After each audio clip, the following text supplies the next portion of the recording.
boa tarde, meus amigos, minhas amigas. São 13 horas aqui em São Paulo, 12 horas lá no Mato Grosso, onde está a deputada Rosa Neide, nossa amiga, nossa colega de bancada federal, ela que defende a educação com unhas e dentes ali naquela Câmara, né, pela bancada do PT, enfim, como Congresso como todo, estamos aqui nesse bate-papo. Então, quero cumprimentar a todos que estão aqui conosco, dizer que é uma honra ter a Rosa aqui, a professora Rosa Neide. Eu quero, hoje, sobre o Fundeb, né, importante dizer, o Fundeb que foi criado no governo Lula, que vinha lá de trás do Fundef do governo Fernando Henrique, mas que cresceu como Fundeb a partir do nosso governo e que, infelizmente, corre risco de acabar se nós não aprovarmos uma alteração na Constituição ainda esse ano e que seja o mais rápido possível. Aliás, Rosa, eu lembro quando eu tive aí num seminário sobre o Fundeb que você promoveu em Mato Grosso, lá na Assembleia Legislativa, aproveitando, quebrando um pouco o assunto, pessoal, quando eu estive lá no Mato Grosso, fiquei no hotel no centro da cidade, perto da Assembleia, né, para ser mais fácil o deslocamento. Aí eu saio para dar uma volta ali perto da hora do almoço, à tarde, já no meio da tarde, quando eu vejo um jacaré no lago. Eu achei que falei, pô, será que eu estou vendo? Será que é real isso daí ou é brincadeira? Mas na verdade era um jacaré mesmo, coisa que para nós aqui é diferente, para eles lá é comum. Você vê as diferenças regionais. Jacaré aí fica no lago, né, Rosa? Com certeza, jacaré, anta, capivara. As pessoas pensam que é assim, no meio da rua mesmo, você viu no lago. Tem muitos lagos na cidade que preservam ou criam jacaré no cativeiro e, no caso das capivaras, elas frequentam normalmente as praças das cidades. E o jacaré é grande, viu, galera? Bem grande. Com certeza. Mas enfim, pessoal, hoje nós estamos aqui nesse bate-papo como Fundeb, como eu falei. Tem uma proposta tramitando na Câmara, uma PEC, né, uma proposta Sim. de emenda à Constituição, que constitucionaliza o Fundeb, dá para ele uma periodicidade, ou seja, algo perene, algo constante, algo como um direito constitucional, porque ele foi criado de maneira transitória no nosso governo, mas a experiência foi boa, significativa, democrática, garantiu mais recursos aos estados e municípios, portanto, temos necessidade de continuar, sob pena de muitas cidades e muitos estados perderem recursos significativos para a educação básica. E a Rosa faz parte dessa comissão especial do Fundeb, além de ser membro da Comissão de Educação, que eu também faço parte como suplente. A Rosa é membro da comissão do Fundeb e fez esse debate durante o período inteiro. Então, Rosa, seja bem-vinda. Você já esteve aqui em Guarulhos conosco, também no bate-papo, no seminário lá na Universidade Federal do Pimentas, muito contribuiu conosco no debate. Fale para nós aí da importância do Fundeb, o que significa para a educação brasileira, e depois a gente continua a nossa prosa aqui hoje. Muito obrigado, boa tarde para quem está em Guarulhos, início da tarde aqui em Mato Grosso, temos uma hora menos no fuso horário, e para mim é uma honra muito grande conversar com um companheiro como é o deputado Alencar, que 24 horas por dia pensa em São Paulo, pensa em Guarulhos e pensa no Brasil. Então, para mim é uma honra muito grande, Alencar, nós dois que chegamos lá no primeiro mandato de deputados federais, a gente desde o início partilha muitas coisas comuns, especialmente a educação. Fico muito feliz quando você está lá no núcleo da educação discutindo, eu tiro muitas dúvidas, você é advogado e eu sou professora, e eu acho que a gente, de forma comum, faz um debate muito interessante sobre a educação. E você lembrou bem, nós tivemos Fundef no período do governo Fernando Henrique Cardoso. O Brasil, apesar da sua história de sempre discutir o financiamento da educação, a gente não tinha um vínculo definido dos recursos da educação para a educação básica. Quando chegou o Fundef, a gente tinha os recursos definidos, 15% definido para o ensino fundamental. À época, era o ensino obrigatório de 7 a 14 anos, então os estudantes de 7 a 14 anos tinham recursos vinculados, e isso fez com que o ensino fundamental avançasse muito no país. Na região Nordeste, eu sou baiana de nascimento, eu acompanhava isso muito fortemente, nós tínhamos muitos professores ganhando metade de um salário mínimo daquele momento, que não era um salário mínimo iniciado no governo Lula, a gente sabe que era um salário mínimo muito pequeno. E os professores e professoras, na grande maioria mulheres, ganhavam metade do salário mínimo. Quando veio o Fundef, o salário aumentou, a estrutura da escola, a organização da educação fundamental deu um salto qualitativo no país. Mas a discussão continuava por parte da academia brasileira, por parte das instituições que representam a educação, que era importante o financiamento para toda a educação básica. E em 2006, 4 anos do governo, primeiro mandato do governo Lula, que no primeiro mandato foi todo de construção desta alternativa, criou-se o Fundeb. E o Fundeb aí colocou no orçamento toda a educação básica, colocou a educação infantil, colocou o ensino médio, colocou a educação do campo, a educação indígena, o ensino de jovens e adultos. Então, todo mundo teve vínculo e per capita dentro destes recursos. Vinculado a isso, ficou a matrícula dos alunos. Então, a gente sabe que o Fundeb tem uma per capita aluno matriculado na rede. E São Paulo foi um dos estados que se diferenciou muito, porque, às vezes, as prefeituras atendiam exclusivamente a educação infantil, e o estado tinha todo fundamental e médio. Ou tinha locais onde era só o médio para o estado.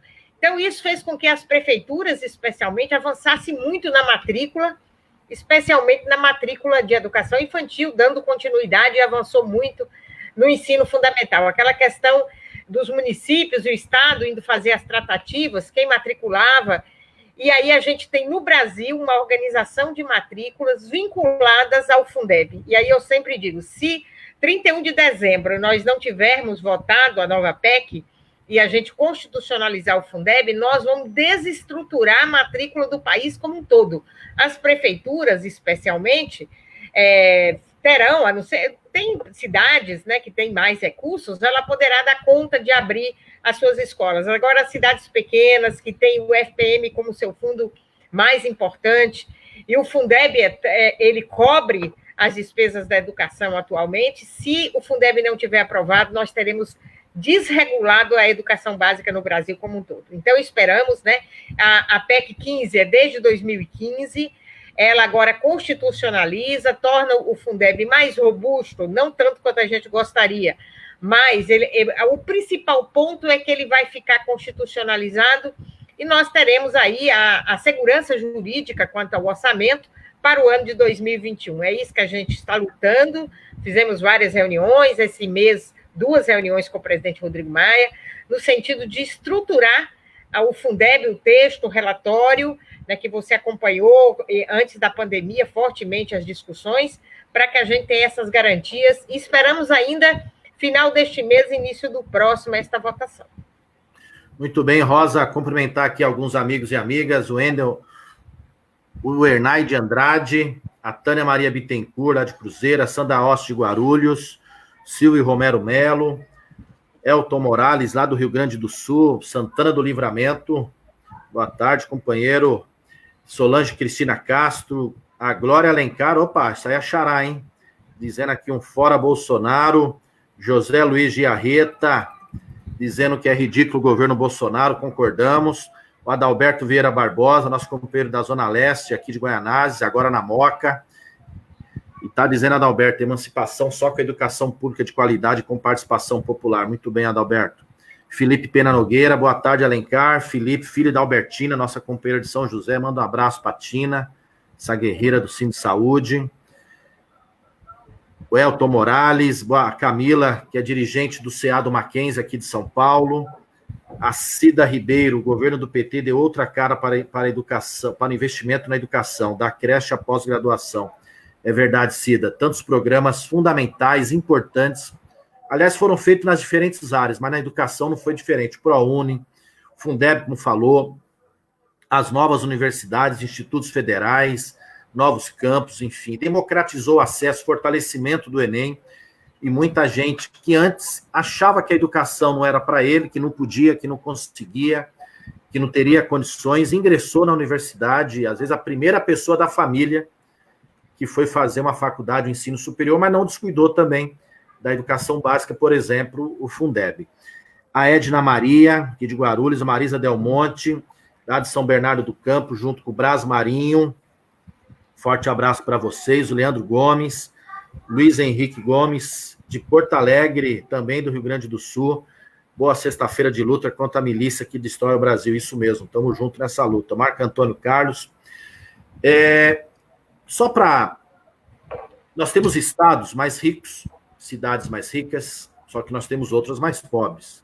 Umas arrecadam mais, outras arrecadam menos. E sem recurso não tem como qualquer governo, seja fazer uma ação na área de saúde, seja fazer um investimento na área da educação, pagar um salário condizente com a valorização profissional que merece, não só os professores, demais trabalhadores, garantir uma escola bem cuidada, com merenda de qualidade, transporte, enfim, todo o trabalho de formação, todo o trabalho na área da educação. E o Fundeb veio para democratizar, né, equilibrar essa balança, e de acordo com o número de alunos que cada rede terá, cada rede tem. Não dá para, eventualmente, o município ter uma capacidade muito maior de investir X recursos por aluno na sua cidade e o outro ter muito menos, praticamente zero, naqueles municípios que dependem do fundo de participação dos municípios. Então, o Fundeb veio para dar um equilíbrio, porque educação é direito, né? Não pode ter direito melhor ou mais direito simplesmente porque você nasceu numa cidade mais rica em detrimento de uma criança, de um jovem que nasceu ou mora no município mais pobre. Para dar um exemplo desses dados, eu levantei alguns dados aqui de algumas cidades, vou falar aqui os números já para vocês. Olha só.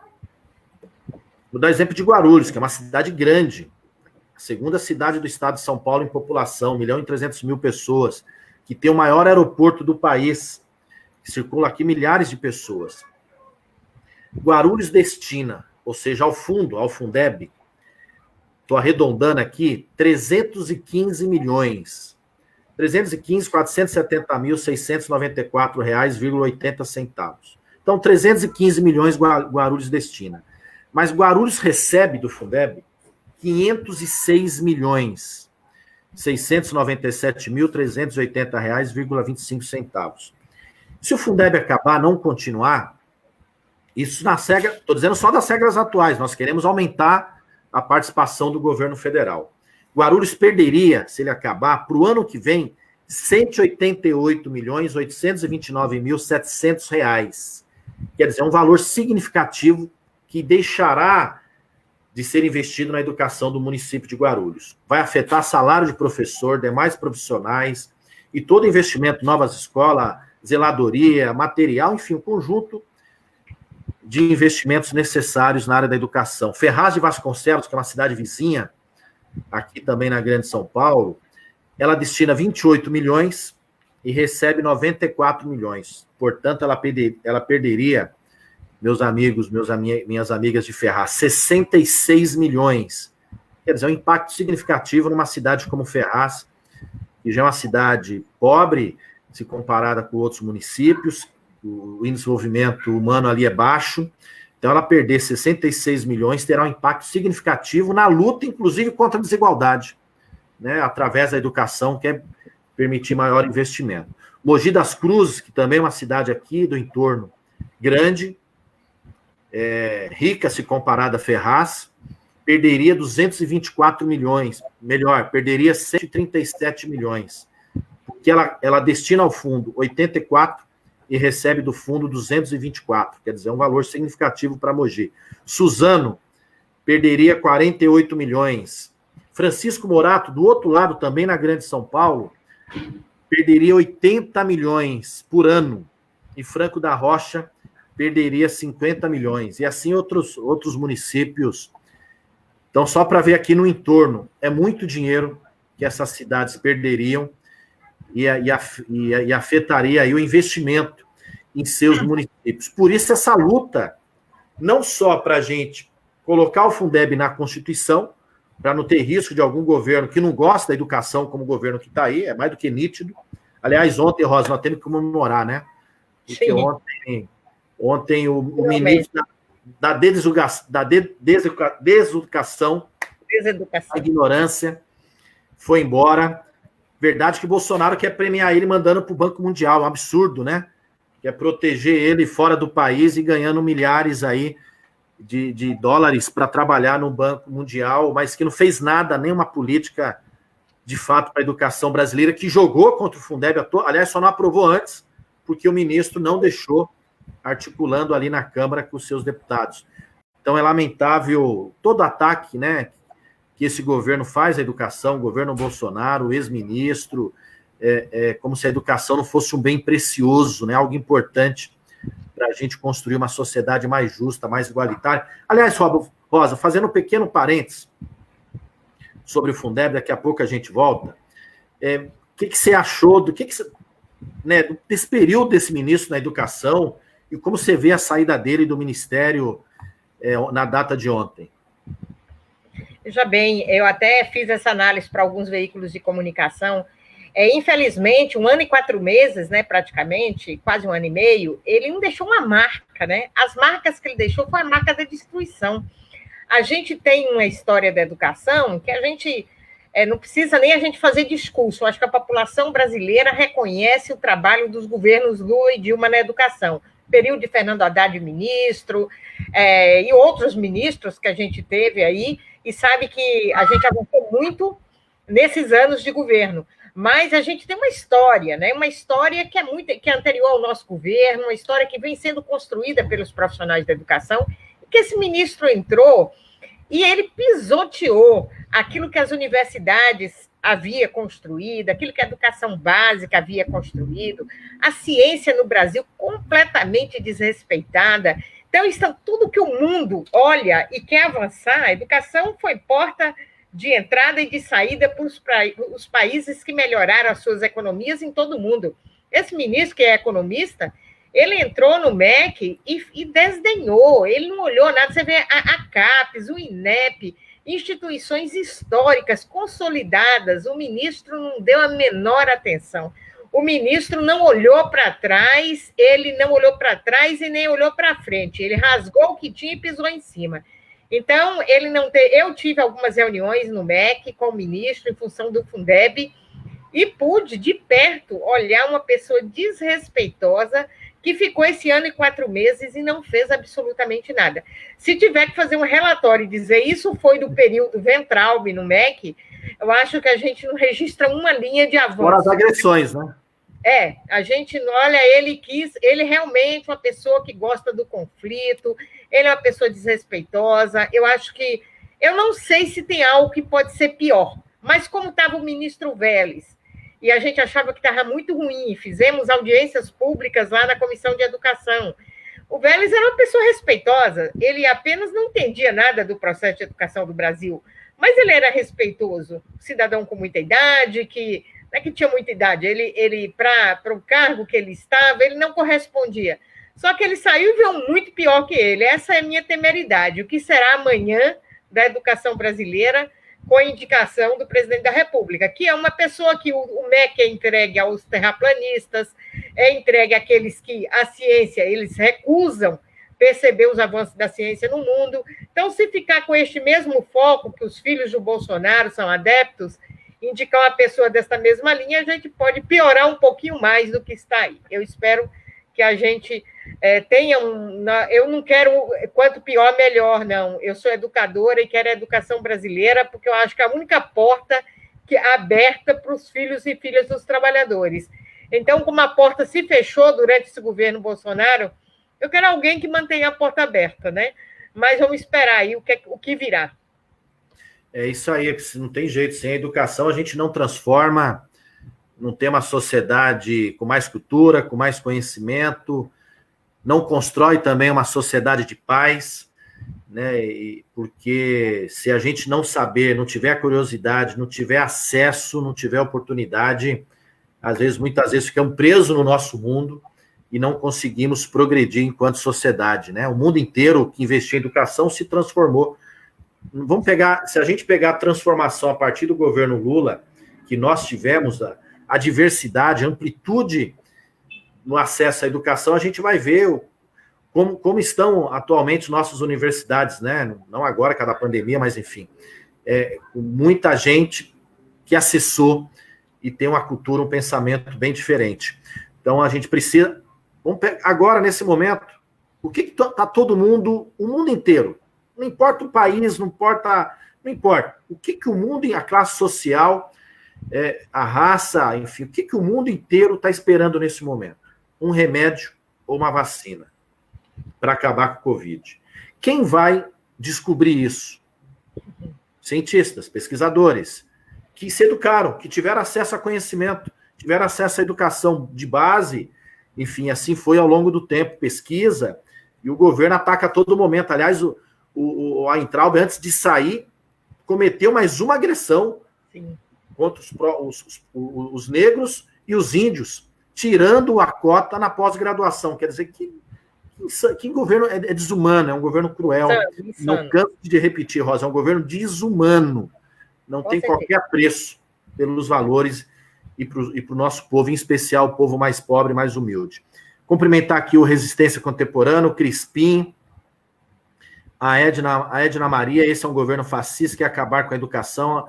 O desmonte é grande, mas vamos resistir, iremos para a luta. Fora Bolsonaro, Leandro Gomes, Camila, Rosimeire Goto, Elton Morales. Aqui ele está dizendo, o Bolso Fake só fez mais uma cortina de fumaça para engabelar a grande imprensa, para dividir a saída do maluco com a prisão do PC da família. Dito por Paulo Pimenta hoje pela manhã. Olha, eles são bons, de fato, de jogar fumaça. E você viu, né? Depois que o Moro saiu do ministério, conseguiram achar o Queiroz. Esse Moro foi tão competente que não conseguiu pegar o Queiroz. Nem o Queiroz. A Líndia, a Solera, a Camila, o Calaça, Cleo Street. A Ed, não deixe acabar com a verba do Fundeb. Nossas escolas já estão sucateadas, nossos professores sofrem com salário baixo, isso que o governo fascista faz. A Nilceia, nossa grande companheira, um forte abraço para você, para o Vinícius, para todos os demais aí, ela que é dirigente também na área da educação. FETE São Paulo, a federação aqui presente, adorando a conversa. Muito bem, obrigado, Nilceia. Clebinho Barleta, opa, nosso amigo lá de Tabatinga, no interior de São Paulo. Ô, Rosa, voltando aqui à prosa do Fundeb. O Fundeb. Explique aí, você que acompanhou de perto, está ali em cada detalhe, qual é a nossa proposta, né? O que nós defendemos frente ao que o governo, aliás, o governo agora não defende praticamente nada, né? No começo nada, depois foi uma proposta que não permite muito o crescimento da verba. Qual é a nossa proposta em si, para a gente explicar aqui para quem está nos acompanhando, e por que nós estamos fazendo esse debate? Porque nós queremos para que o Fundeb seja votado logo. Não dá para demorar mais, senão vai vir o segundo semestre, a crise política pode se agravar e a gente não conseguir votar. E essa é uma pauta que deveria, pelo menos, unir todo mundo. Então, Rosa, explique melhor aí a nossa proposta, qual a diferença na divisão do recurso, na participação do governo federal, em relação aos profissionais, a importância dos profissionais da educação, o piso mínimo de investimento aos profissionais. O Francisco Silva, nosso amigo Chico Louco, lá de Francisco Morato, e o Reinaldo Silva, aqui de Guarulhos. Por favor, Rosa. Então, um abraço a todos que estão acompanhando aí a nossa live, e dizer assim, você fez uma comparação aí no início, antes você colocou os números de Guarulhos, das cidades circunvizinhas, e aí, com certeza, imagina uma cidade como Guarulhos, que perde essa quantidade de recursos com a matrícula dos seus alunos. Imaginemos as mais pobres, né, que precisam desse recurso do Fundeb para abrir as portas das escolas em 2021. Então, se Guarulhos perde, imagino, aqui em Mato Grosso, 100% das cidades perdem, porque eles perdem para quem? Quem fica com recurso depois? O Estado. E os estados brasileiros que é o grande financiador do fundo. A matrícula está estruturada para ser assim. E o novo Fundeb, ela mantém essa estruturação de matrícula. Quem matriculou mais, quem tem o número, pelo número de alunos, o ente federado recebe seu recurso. Os estados, eles nunca se incomodaram de estar passando mais recursos para o fundo, até porque ele dividiu responsabilidade com os municípios. Eles fizeram realmente o que a gente chama de pacto federativo. O governo federal, ele sempre contribuiu com 10%, e esses 10% completa os valores de 7 estados do Nordeste e 2 do Norte. E eu sempre digo, o Brasil tem um problema tributário muito grande, que Mato Grosso, por exemplo, se a gente olhar a arrecadação dos estados, um dos estados que mais cresce no nível de arrecadação é o estado de Mato Grosso. de arrecadação não, de produção. É um dos estados que mais exporta grãos, mas como essa exportação ela é desonerada, um dos próximos estados a entrar na complementação da união do Fundeb é primeiro o Acre e depois Mato Grosso, porque como a Lei Candir impede que chegue recurso para as políticas públicas, e o governo federal, depois que Dilma saiu, não fez mais o repasse do FEX, então os estados se empobreceram e não têm recurso para manter a educação. Então, a nossa proposta, desde o início, e foi uma proposta articulada, Câmara, Senado, CNTE, Undime, Concede, todo mundo se articulou para que o governo federal participasse com 40%, então mais 30% do que existe hoje. Essa foi agora a nossa grande defesa. Mas, no momento, eu digo sempre, o Fundeb atual, que está escrito o relatório, não é o texto que eu faria, que você faria, que o nosso partido faria, ou que outros fariam. Mas foi um texto possível, feito a muitas mãos, assegurando aquilo que a gente acha que é fundamental para que a educação brasileira possa avançar. Então, o último que ficou pactuado foi que o governo federal dobre o valor, que hoje é 10%, passe para 20%. E a CNTE, por exemplo, que é a Confederação Nacional dos Trabalhadores da Educação, grande parceira nessa discussão, esteve junto e fortalecendo o tempo todo que no texto apareça o conceito de profissionais da educação, piso para os profissionais da educação. No texto estava piso para o magistério. No último mês agora, fizemos o acordo e a relatora, a professora Dorinha, do DEM do Tocantins, ela, junto com a mesa, que nós somos 4 deputados da mesa, conseguimos que o texto vincule o termo profissionais da educação. Então, hoje a gente tem o piso nacional salarial para os professores. A gente vai dar o passo seguinte, avançar profissionais da educação. A gente também tem, o que a gente defendeu muito, é que o governo federal continue com os programas suplementares, que é alimentação escolar, livro didático, transporte escolar. Houve, por parte de muitos deputados da Câmara, que o salário educação, que é uma fonte de financiamento, que hoje garante esses projetos suplementares, ele viria para a cesta do Fundeb. E aí ficava um dispositivo dizendo que o governo federal garantiria esses programas. Mas a gente nunca concordou muito com isso, porque com este governo, ele pode deixar esse programa magrinho lá e a alimentação escolar chegar menor do que ela já é hoje, o livro didático. Então, a gente conseguiu também pactuar para que o salário educação se mantenha como fonte de financiamento desses programas e os demais 10% o governo aponte a fonte de financiamento. Então, acho que a gente conseguiu avançar bastante no texto, no último texto, que está pronto para ir para o plenário, e estes acordos estão sendo feitos e discutidos. Então, o PT defendeu 40%, lutou pelos 40%, mas para que a gente constitucionalize, a gente mantenha os recursos vinculados, que é outro problema, Alencar. Você acompanha muito bem isso. Por parte de Paulo Guedes, ele quer desvincular os recursos da educação e da saúde, ou deixar a educação e saúde, 40% da educação e saúde. Então, no momento deste, tira tudo, vai para a saúde e deixa a educação sem nada. Então, assim, ao invés de tirar dos grandes do Brasil, de taxar quem tem grandes fortunas, não. Quer tirar o dinheiro da educação para aplicar em outra política. Então, para que a gente não corra risco que esse governo desvincule o recurso, a gente avança bastante na medida que constitucionalize. Por isso, os educadores que nos acompanham, é muito importante esse trabalho agora, neste momento, de ligar para cada deputado, independente da coloração partidária, e dizer: nós precisamos aprovar o Fundeb, nós precisamos constitucionalizar o Fundeb. Eu vi o trabalho forte do deputado Alencar lá na Câmara, junto conosco, para que a gente consiga dar esse passo. E por isso, essa conversa de hoje, esse diálogo de hoje, que a gente está fazendo em todo o país, e é importante fazer outros aí em São Paulo, né, com as comunidades, para que a gente tenha realmente a educação com os recursos garantidos. Isso é o que se chama de segurança jurídica com o dinheiro da educação. Abrir as portas da escola no próximo ano.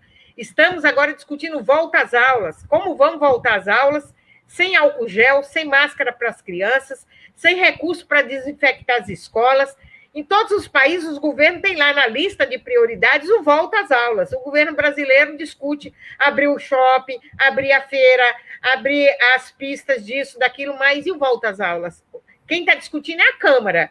né? A gente está fazendo a discussão. As categorias da educação, a CNTE, a Undime, o CONSEC, está aí todo mundo discutindo, mas o governo brasileiro, enquanto governo, não está discutindo, não está preocupado. Então, precisamos garantir Fundeb mais robusto. Ele está magrinho, né? Ele precisaria ser um pouco melhor, mas, pelo menos, é o que se conseguiu pactuar neste momento.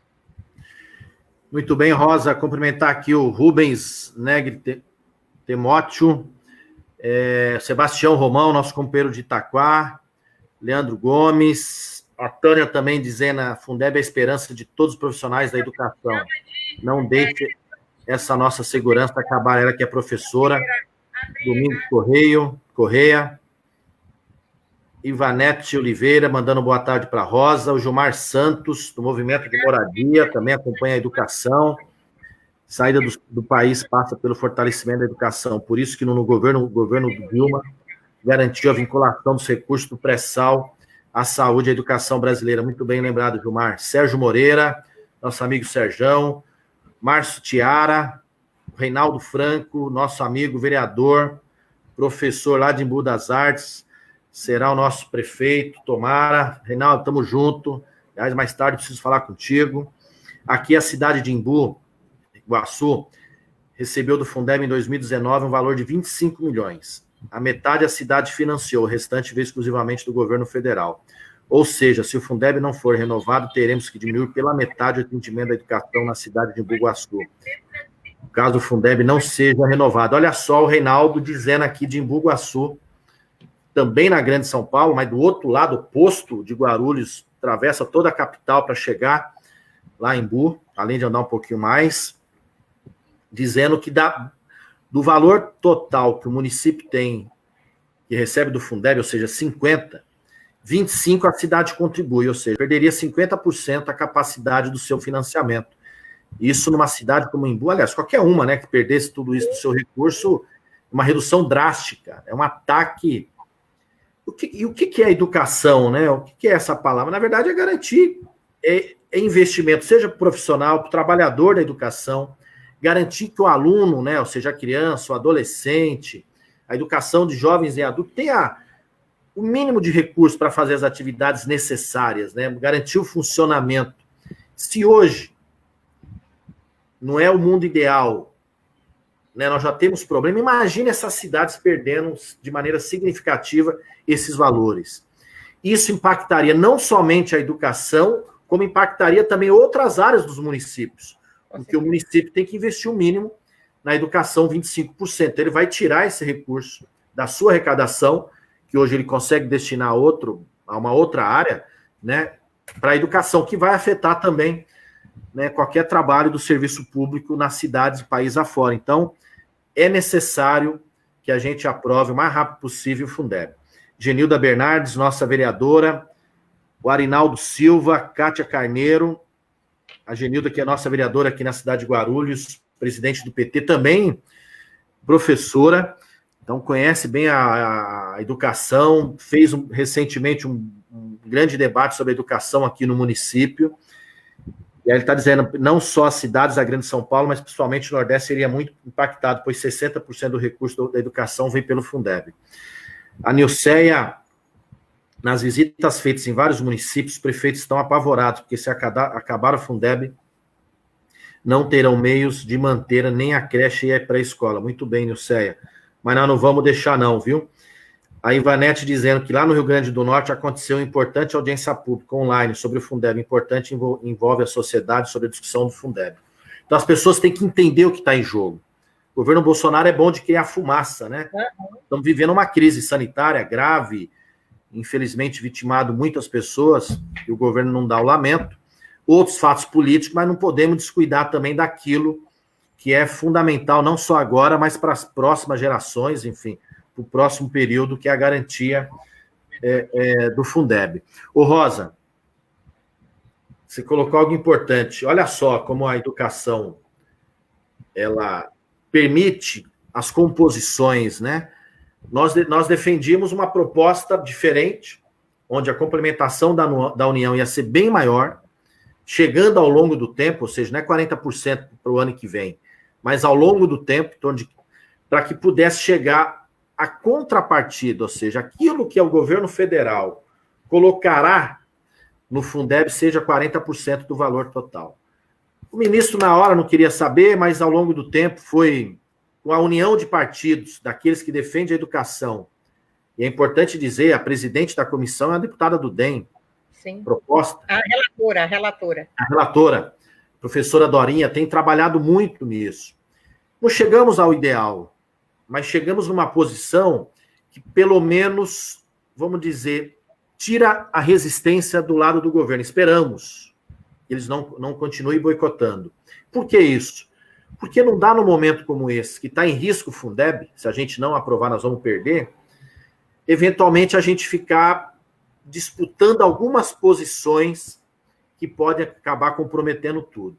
Mas tem coisas que nós não concordamos de jeito nenhum.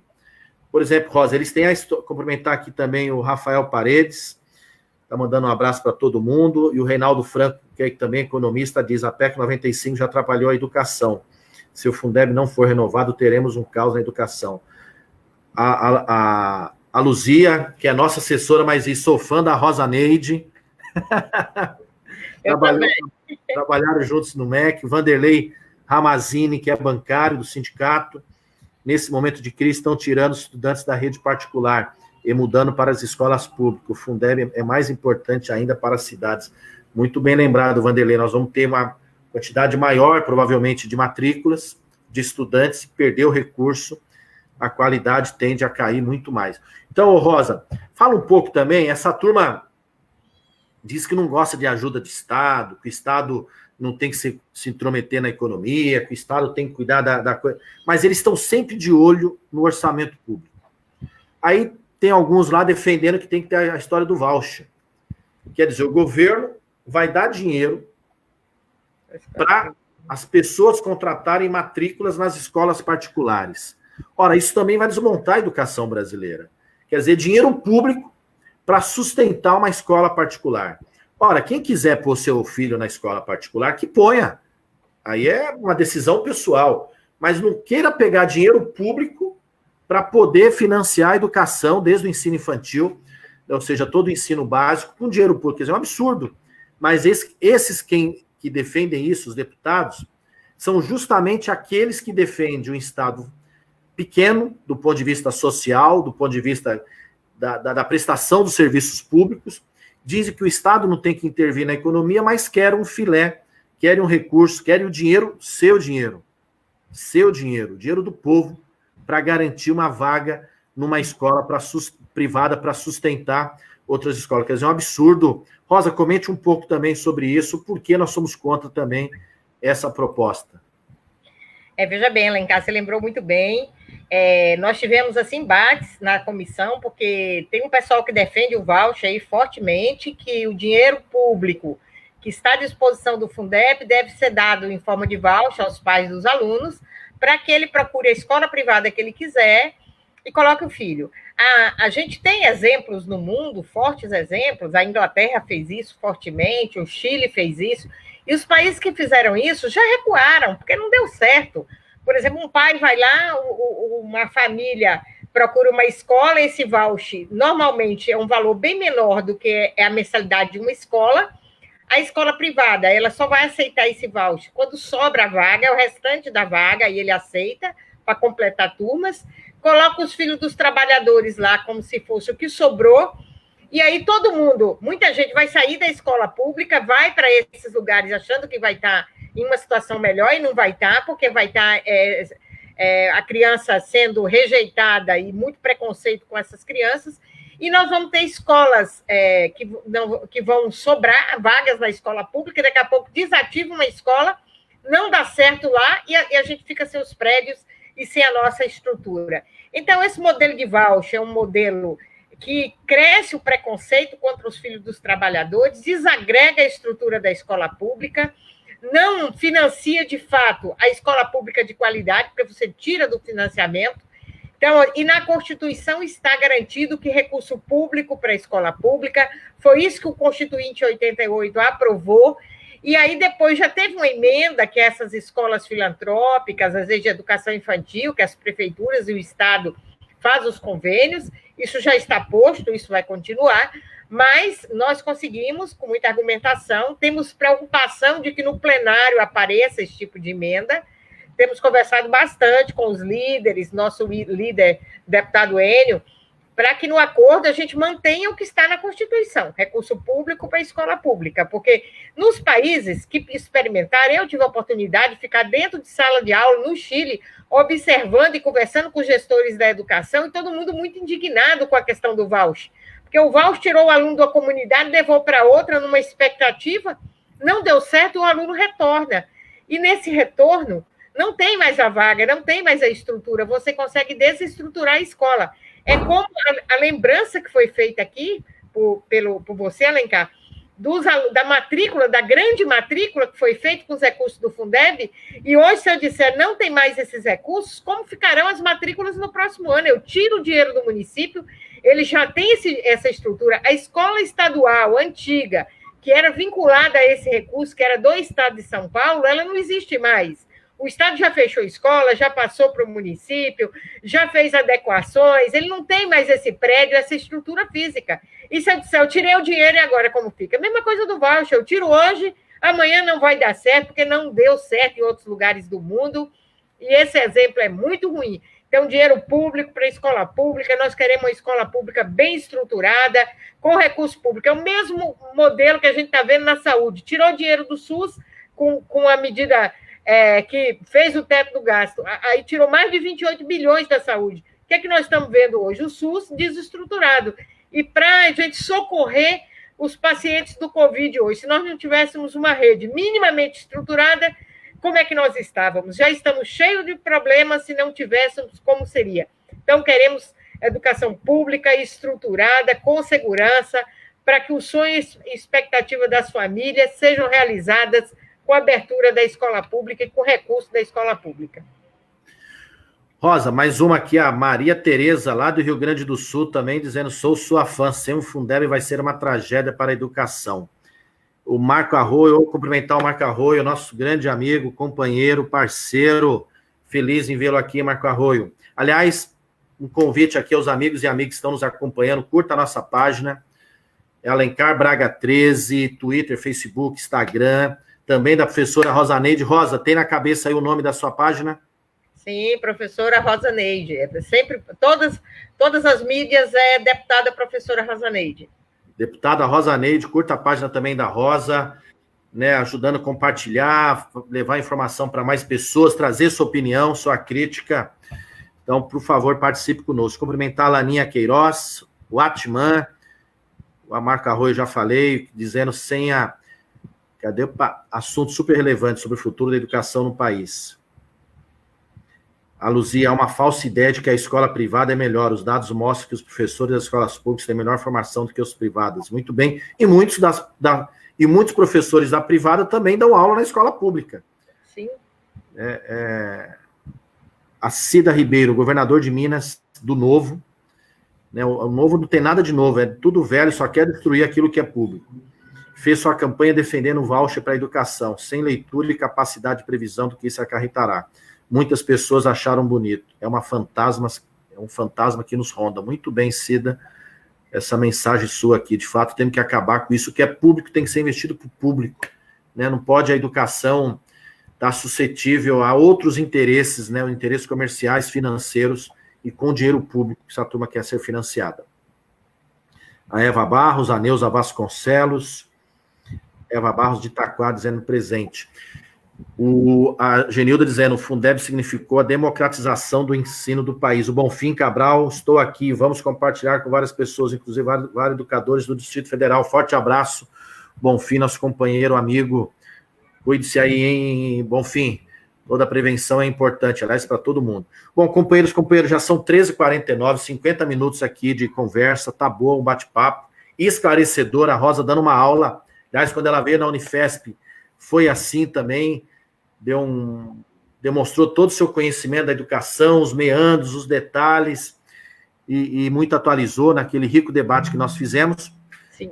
E dizer também que em São Paulo, além desse debate que nós fizemos na Unifesp, que a Rosa veio aqui nos dar honra, fizemos um outro debate na Assembleia Legislativa, o lançamento do Fórum Permanente em Defesa do Fundeb, iniciativa da deputada estadual Bebel, que é professora da rede estadual, dirigente da POSP, presidente hoje deputada estadual, que também terá um debate mais tarde sobre esse tema também. Então, cumprimentar, porque foi uma importante iniciativa, e nós temos que continuar essa pressão para a gente tentar aprovar aí nos próximos dias o Fundeb. Então, ponha na sua rede, defenda, manifeste, entre em contato com o seu deputado do estado, deputado da sua cidade aí, quando tenha algum tipo de relação, aquele que votou, e peça para aprovar o Fundeb. É uma conquista da sociedade brasileira, uma conquista de todos aqueles que defendem, que respeitam, que valorizam a educação pública, é uma conquista para os nossos estudantes, para as famílias, para todo mundo, para os gestores municipais. Nós não podemos perder aquilo que nós conquistamos, né? Ninguém quer parar no tempo, ninguém quer deixar de progredir, ninguém quer deixar de evoluir, ninguém quer deixar de conhecer, e não dá para a gente perder um direito tão importante que foi garantido nos nossos governos, agora por um governo que acha que a educação é um problema, porque esclarece o povo, simplesmente a gente perder o Fundeb. A Zenete Gonçalves, nos municípios pequenos que não têm escola particulares, como fica? Fundeb sempre. Muito bem, a Zanete e a Maria Helene de Oliveira também. A ideia do voucher é um fracasso. Rosa, são 13h52. A hashtag é o seguinte, aqui a Luzia está postando. Hashtag 23J Vota Fundeb. Né, 23 de junho, 23J Vota Fundeb. Então, vamos fazer a pressão, todo mundo. Cumprimentar o Matheus Pimentel. Hashtag 23J Fundeb. Ajude multiplicando essa informação para que chegue a mais deputados, chegue ao Congresso, chegue ao presidente, para que a gente possa votar o mais rápido possível. Rosa, estamos aí terminando. Por coincidência, fizemos esse bate-papo excelente há mais um tempo, num dia posterior à saída do ministro. Uhum. O Vélez saiu, a gente achou que havia um ministro melhor. Viu esse que foi um desastre absoluto, né? É um personagem, uma caricatura, tudo aquilo que é pior, de pior na sociedade em relação à educação brasileira.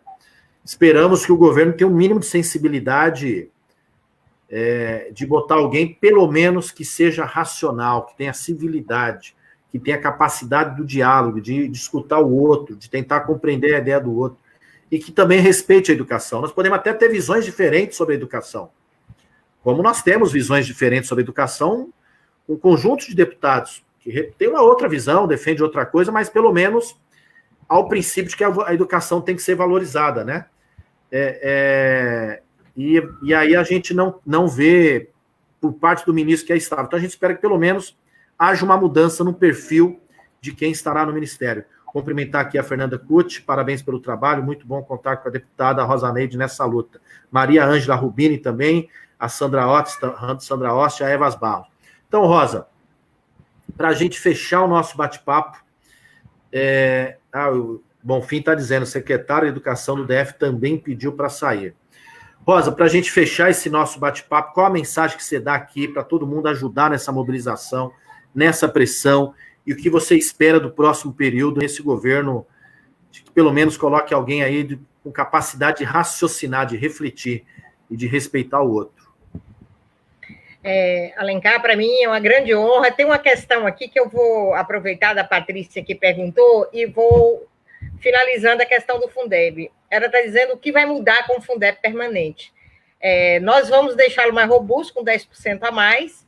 Tem uma distribuição híbrida dos recursos, que a gente não falou aqui, que é municípios, inclusive em São Paulo, que é considerado um estado que tem uma arrecadação alta, com certeza tem municípios pequenos que têm arrecadação pequena. Então, às vezes, o município em si, ele fica dentro da redistribuição do fundo do estado de São Paulo, do Fundeb em São Paulo. Mas se o valor que ele tem 20% que vai para o fundo, os 5% dele é muito pequeno, que é o complemento da educação, ele pode agora receber, a partir do segundo ano, um valor de complementação, um valor per capita. Então, dentro do estado que no primeiro momento não vai receber complementação, pode ter municípios que recebem. Isso vai acontecer no Brasil inteiro. Todo mundo, mesmo que tenha uma arrecadação alta, vai receber ainda uma complementação. O estado de Minas é um grande exemplo. A parte sul tem uma arrecadação alta e o norte de Minas, o Vale do Jequitinhonha, tem uma arrecadação baixa. Então, Minas em si não está recebendo complementação, mas os municípios do Vale do Jequitinhonha já vai receber complementação. Então, o Fundeb permanente, ele ficará na Constituição, não dependerá do governo de plantão, não terá tempo de vencimento, agora acaba o Fundeb, como será o caso agora, 31 de dezembro de 2020. Então, a gente pode dar espaço bem mais significativo na questão do Fundeb permanente, porque também terá segurança no planejamento das prefeituras e dos estados. Ela sabe quanto tem, ela sabe que recurso ela tem per capita, sem correr o risco da terminalidade. Então, com relação ao MEC, a saída do senhor Abraham Weintraub, que é uma pessoa que, como eu já falei aqui, e Alencar também, é uma pessoa que não deixou marcas, não deixou contribuição da educação brasileira, só deixou pontos negativos daquilo. Nós ficamos paralisados, parece que a gente entrou num trem, deu uma marcha ré, parou lá no século XIX. Então, a gente quer o perfil do gestor, com certeza não é o perfil que a gente gostaria de ter, de uma pessoa mais avançada, de cabeça aberta, de diálogo franco, mas que minimamente seja uma pessoa que tenha compromisso com os avanços da educação, que respeite a ciência, que sente e converse com aquele que faz a educação lá na ponta, lá na base. A gente quer alguém que saiba ouvir e que faça democraticamente, né? O governo falou tanto de questão ideológica, mais ideológico, mais vertente do que ele tem um olhar para a ideologia que é dele e ele não consegue conviver com a ideologia do outro. Todo mundo tem ideologia, todo mundo tem ideias diferentes, mas a gente tem que minimamente sentar na mesa e saber pactuar, que saiba respeitar o avanço histórico da nossa educação. Em relação ao mundo, nós só avançaremos se a educação for política pública de qualidade, presente, esteja na agenda do governo. Neste governo, a agenda a educação ainda não entrou na agenda. Então, esperamos uma pessoa com um perfil que, pelo menos, né, dê para sentar à mesa, discutir e avançar. Quero também mandar um abraço para a Fernanda, que você acabou de cumprimentar aí. Estou tendo a oportunidade de conversar com Fernanda aí de Guarulhos sobre questões políticas, questões de formação. Quero mandar um grande abraço a ela e a todos do Brasil, aqui de Mato Grosso. Estou vendo que várias cidades, Nova Chavantina aqui mandando um monte de recomendações, todo mundo preocupado com o Fundeb. Fico muito feliz, Alencar, pelo seu perfil, pelo seu papel, por aquilo que você está desempenhando na Câmara dos Deputados. Você é um grande parceiro. Quando a gente está lá na Comissão de Educação, corre, Alencar. Alencar é jovem, vem correndo naqueles corredores que a gente tem que votar. Então, assim, a gente sabe que nós tivemos uma parceria muito importante, que a educação contou muito com você, que você aí, através da Luzia, que é uma parceira antiga, que está sempre presente no núcleo da educação, está sempre discutindo. Eu acho que vamos dar as mãos, independente da coloração partidária. Agora eu convido a todos e todas. Vamos nos juntar em favor do Fundeb. Vamos dizer, vota Fundeb, porque o presidente da Câmara tem sido bem parceiro nessa discussão. Espero que antes de findar este mês, o Fundeb esteja no plenário da Câmara sendo discutido e votado. Isso aí, Rosa, muito bem. Isso aí, educação não pode ter divergência, né? Esse momento é de unidade política, defender a educação brasileira e vota Fundeb. Inclusive, a Ângela pergunta, a Maria Ângela Rubini, quais as próximas ações no parlamento? Olha, Maria Ângela, a expectativa é que a gente entre na pauta dia 23, creio que entrará e vamos pressionar para aprovar. Então, vai ser um grande passo na Câmara, depois tem que ir ao Senado, né? O Senado também aprovar. Então, a expectativa é positiva, mas temos que continuar a pressão, porque tem vamos dizer, os bolsonaristas mais radicais não gostam muito da educação brasileira, não. Então, temos que ficar bem acompanhando, #23J Vota Fundeb, cumprimentar também o Edmilson Alves, o Milton Evangelista, que entrou agora, vou cumprimentar os últimos aqui, o Paulo Torres, mais uma vez a Nilceia, o Marcelo Robes, e aqui a Nilceia, parabéns para nós, para a professora Rosaneide, para dialogar conosco, foi muito bom. E aqui uma mensagem do Marcelo Robes. Boa tarde, deputada. Vamos valorizar também a filosofia e a sociologia. E também a história, dizer a todos os professores de história, todos os profissionais da área de história, foi aprovada uma lei que regulamenta a profissão do historiador, o governo Bolsonaro vetou, e estamos na expectativa também da votação desse veto. Vamos trabalhar pela derrubada do veto, porque o profissional de história tem valor, tem importância, atua em diferentes setores, então nós temos que garantir a regulamentação, né, dessa profissão. Muitas pessoas mandando zap, mandando mensagem. Então, não só aqui o Marcelo fala das filosofias e sociologia, que de fato tem que ser valorizadas, quiseram acabar, mas dizer também aos profissionais de história que nós estamos batalhando pela derrubada do veto. A Sandra Soria, também professora aqui de Guarulhos, aqui conosco. Mas só para dizer a Rosa falou ali da comissão, que a gente vai de um lado para o outro, só para entender, para o pessoal entender o funcionamento da Câmara. Terça e quarta, o número de comissões que funcionam é praticamente todas, fora as outras audiências que são realizadas. Um plenário é um corredor imenso, todo ele com salas de comissões, e muitas vezes eu também sou da Comissão de Justiça e da Comissão de Educação, né? Também da Ciência e Tecnologia. Às vezes as comissões batem, os horários são semelhantes, ou pega uma parte, uma se estende mais que a outra. Então a gente fica acompanhando uma, tem que ir para outra, e às vezes é por um instante, por um detalhe, que a gente acaba salvando uma votação, ganha ou perde por um voto, debate está mais duro para garantir a palavra. Então foi nesse sentido que a Rosa quis dizer que a gente corre para um lado para o outro, assim como a Rosa também participa acompanhando outras comissões. A Mariana está dizendo, Alencar, deixa essa live postada. Cheguei agora, mas quero assistir no início. Ok, deixaremos, com certeza, assim como as demais. André Dourado, nosso amigo de Suzana Alencar, sempre fazendo a diferença à frente de um congresso.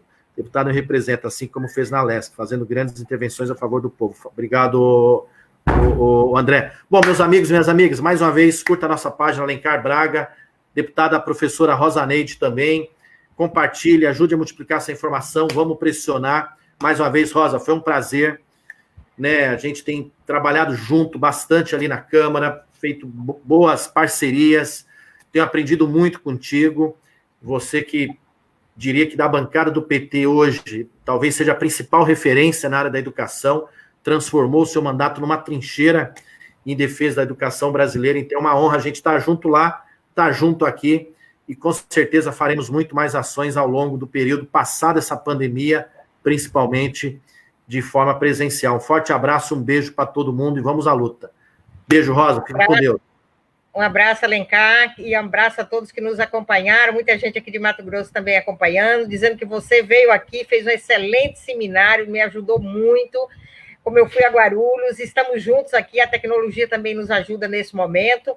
Vamos discutir o volta às aulas no Brasil, em Guarulhos, em Cuiabá, no Brasil, e vamos estar aí juntos. Próxima semana a gente tem um seminário, semana toda aí, que o nosso companheiro Pedro Kizai está chamando, no aniversário do PNE. Vamos estar junto lá e vamos estar com toda a força para melhorar a educação brasileira. Muito obrigada pela oportunidade, um forte abraço a todos e todas. Eu que agradeço, eu só vou responder a Sandra Soria antes de fechar. A professora pergunta se ainda é possível reverter a última do nosso ministro sobre as cotas. Sim, Sandra. Inclusive, a bancada do PT na Câmara tomou providência em relação a isso. Outros parlamentares, então nós estamos com medidas para reverter esse absurdo, essa política racista, né, de acabar com as cotas aos negros, comunidade afro, e também aos indígenas em relação ao curso de pós-graduação. Então, vamos reverter esperamos que o judiciário se poste o mais rápido possível sobre esse crime, esse atentado contra a educação brasileira, mas o parlamento, a bancada do PT, está bem atenta a esse tipo de ataque. Mais uma vez, um forte abraço, um beijo para todo mundo. Beijo, Rosa, fica com Deus. Obrigado, tá? Obrigada. Próximo eu vou aí de novo para comer aqueles peixes gostosos aí do Mato Grosso. Vem assim, você é muito bem visto aqui. Bem-vindo. Obrigado, tchau, fica com Deus.